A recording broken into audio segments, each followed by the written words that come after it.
Thank you, Mr. Chairman, and thank you, Board, for being here today, and welcome.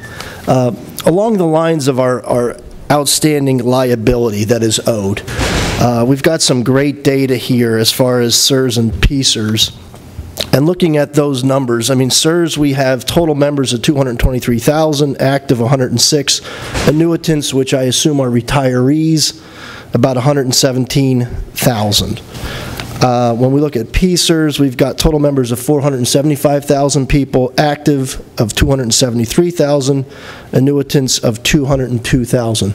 Is there any way you can quantify for me in each of your funds the unfunded liability associated with those annuitants or retirees? I don't have any means of doing that as we sit here today, but I'd like to take a chance at researching that and see what we could find out for you. Okay, great. Yeah, and same, I just asked, we usually don't break the unfunded liability down, to annuitants and the active members, but we can obviously take a look at that. We've been working with some of our leadership and some of the people in the building about how we can tackle this unfunded liability, and the number is large. And we talked last week to Treasurer McCord about some of our different options, and there is no golden egg that's going to fix this problem, but if we tackle it in different ways, maybe possibly the pension obligation bond could be used to at least create some kind of financial discipline inside the capital, so we can at least pay our annuitants who are really off the table. I mean, the governor's proposal, he is not attacking any of the annuitants, retirees. I mean, they're off the table as far as their benefits. So at some point, it might be advantageous for all of us to think about taking that liability, which is considered off balance sheet now, and bringing it back in-house and just collateralizing it and paying that liability off. I mean, you just want to expand on those ideas? Yeah, there's no question. I mean, pension obligation bonds have been talked about in the past as part of solving the problem here. Currently under Act 120, they have been prohibited by statute, so you'd have to deal with that issue there. Right. But the concept of a pension obligation bond is, if you think of the unfunded liability as a debt, and it is probably the state's most expensive debt. In both cases, it's earning interest at the rate of 7.5%. So if you can borrow the money at a cheaper rate, okay, and then pay off a portion of that unfunded liability. I don't think you can pay off all of the unfunded liability because you have borrowing capacity issues, but if you did a portion of it, you're going to have an arbitrage take place here. Now, we've always said in the past is we would not recommend POBs to be the solution to the total problem. It could be a piece of the puzzle. But in and of itself, it's not going to solve your problem. But again, you do have that ability to refinance at a lower level. Or as I explained, again, instead of doing a POB, you could do a buyout of a liability. One thing, by the way, going back to the annuitants, one of the things about our annuitant members, this is the same for both SERS and PSERS, when they go to retirement, we view them as being fully funded. Okay, from an accounting perspective, their benefits are fully funded going forward. So if any shortfalls take place, it's on the active side of the equation. Well, I could add to that, sir. Sure.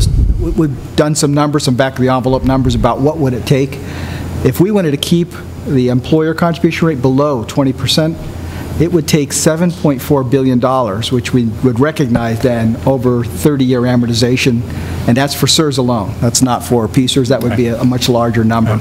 But that would be, and from whatever source, however you want to describe the source, it would take that much money to keep us under 20. And we've done a look at like a $9 billion POB, because we've been asked this question periodically, and if you did a $9 billion POB on our side, you'd save over $8 billion net of contributions, so to speak, because what happens again, you have a POB cost, so you got to pay the bond. So when you net it all out, a $9 billion would generate over $8 billion of savings. Finding that financial discipline is so difficult. I mean, we're in a position because our rates and our contribution rates over a number of years have changed, and we've talked about that a little bit today, but we've got many counties and local governments out there that have always met their obligations.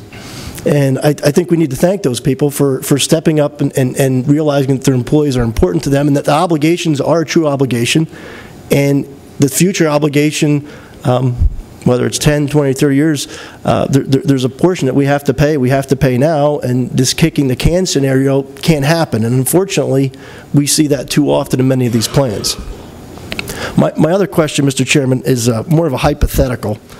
But recently, and I don't know, as far as the board, how much you know about this transaction, but the governor talked about the privatization of the lottery's management.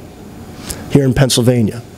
And we all know that one of the major investors who was interested in this contract was a British company on foreign soil, and their major investor was a Canadian teachers union. A pension system. Pension, I'm sorry, pension, correct. Have you ever invested in a lottery? Are you invested in a lottery? And I can tell you, many of my constituents like the earnings inside this imputed to our seniors. There was a little concern that some of the company was on foreign soils, and if we knew that the company that was managing this lottery was from Pennsylvania, I think you would get a pretty receptive viewpoint, especially if you could impute in earnings inside to help out your plan. Yeah, the retirement system you're talking about is the Ontario Teachers Retirement System, or the Ontario Retirement System. I'm not sure it's just teachers, but it is an extremely large pension system in Canada. And basically they have, I think, different investment authority than we would do to do this. I mean, they basically go out and buy companies in total and then operate them or spin out the operation of them. You know, part of the issue of doing that from our side of the equation is, A, do we have the capital to do that? B, you are basically not being very diversified in that respect when you do that, because you're basically betting everything. For example, in this case, Camelot, you know, how does that company operate? If the company does not do well for some reason, you have an investment risk there for the system. But you know, we do invest in companies, obviously, but in much smaller pieces, whether in the stock market itself or through private equity. So there is a diversity risk there. Just a thought. Thank you. Thank you, Mr. Chairman.